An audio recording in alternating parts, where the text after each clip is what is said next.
আপনাদের রাগ নাউজুবিল্লাহ, আপনাদের তো রাগ হবে আল্লাহর উপরে। নাউজুবিল্লাহ, নাউজুবিল্লাহ।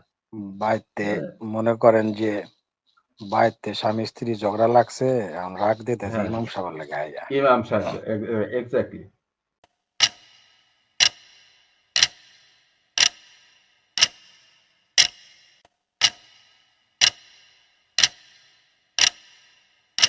বলতে হচ্ছে এখানে সে দুইটা দাবি করছে, দাবিগুলো আমরা আবার আরেকটু শুনাই আপনাদেরকে, আরেকবার শুনেন একটু দয়া। এটি হচ্ছে সেই বুখারী সাহেবের চিত্রশিল্পী, মানে ওই যে আমরা স্কেচ আঁকাই না কোন অপরাধী, তারপরে যে বুখারী সাহেবের বাবা বুখারী সাহেবরা তারা ইসলাম ধর্মে আসে, কিন্তু তাদের বংশগত ভাবে তাদের বংশের গোড়া ছিল অগ্নি পূজারও, জরথ্রিষ্টীয় ধর্মের অনুসারী। এই 208। তো দর্শক, আপনারা শুনলেন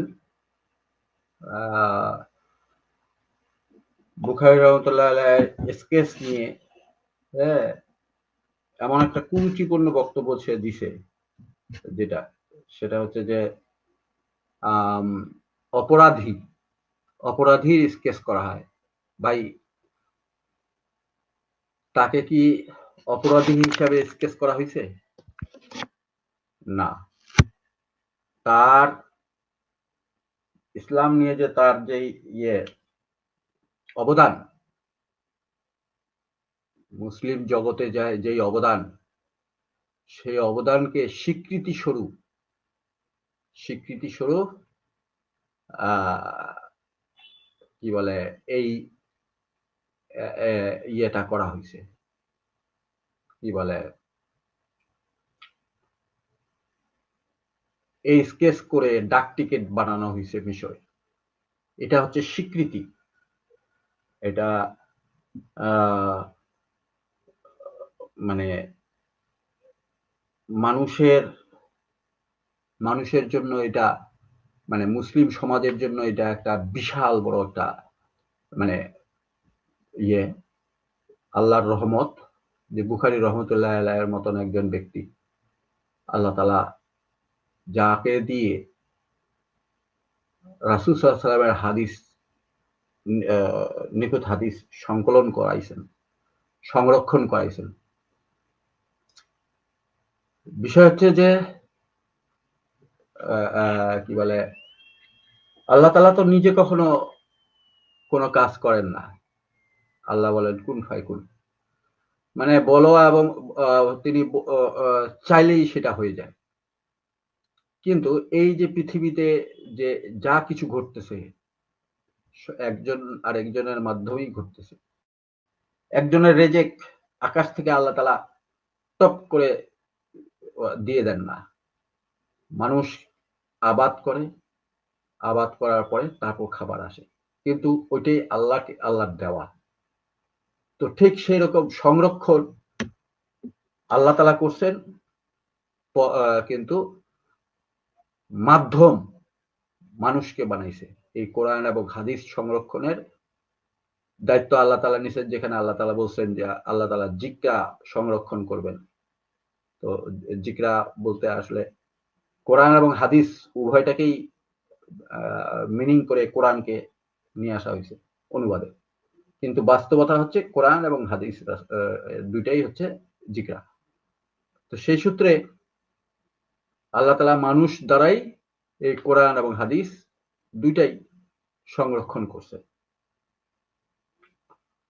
তো যেই ব্যক্তি দ্বারা, হ্যাঁ, যেই ব্যক্তিকে দিয়ে আল্লাহ তাআলা হাদিস সংকলন করাইলেন, সংরক্ষণ করাইলেন, সেই ব্যক্তিকে নিয়ে যে কুরুচিপূর্ণ ভাষা সে ব্যবহার করলো, যে অপরাধীর স্কেচ, ভাই অপরাধীর স্কেচ নয়। আপনারা বুখারীকে সব সময় আক্রমণ করেন এই কারণে যে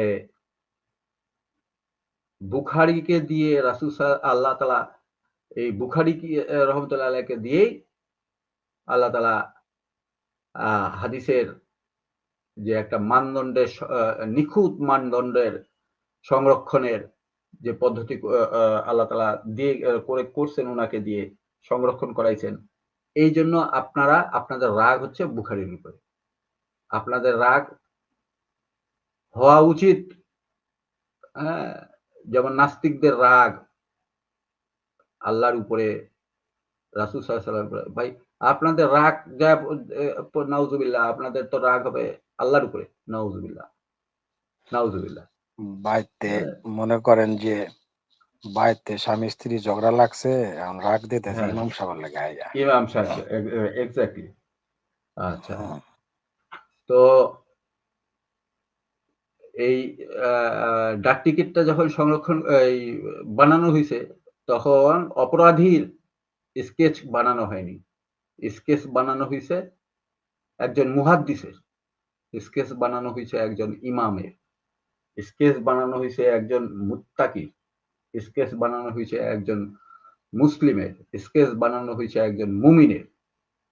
আপনাদের মতন আকলবাদী, নাস্তিক্যবাদের আকলবাদী, হাদিস অস্বীকারীর স্কেচ বানায় নাই।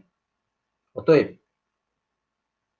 আপনি যে শব্দটা চয়ন করছেন, পরিকল্পিতভাবেই শব্দটা চয়ন করছেন, এটা হচ্ছে আপনার পরিকল্পনা, মানুষকে বিভ্রান্ত করা, মানুষকে মানে বোঝানোর একটা ফন্দি ফিকির, মানে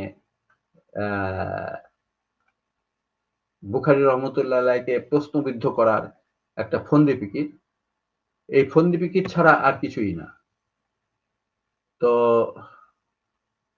আমি শামসুল সাহেবকে বলবো, আপনি যুক্ত হন। শামসুল সাহেব, আপনারা তো বুখারী সাহেবকে নিয়ে আপনাদের প্রচুর আপনার আলোচনা, আপনি উপস্থিত আছেন আজকে। তো আশা করব আপনি যুক্ত হবেন, যুক্ত হয়ে কথা বলবেন। দ্বিতীয় কথা হচ্ছে বুখারী বংশ, বুখারী রহমতুল্লাহ আলাইহির বংশ অগ্নি পূজারক ছিলেন। হায় রে! এই ব্যাপারে আরিফ ভাই আপনি বলেন।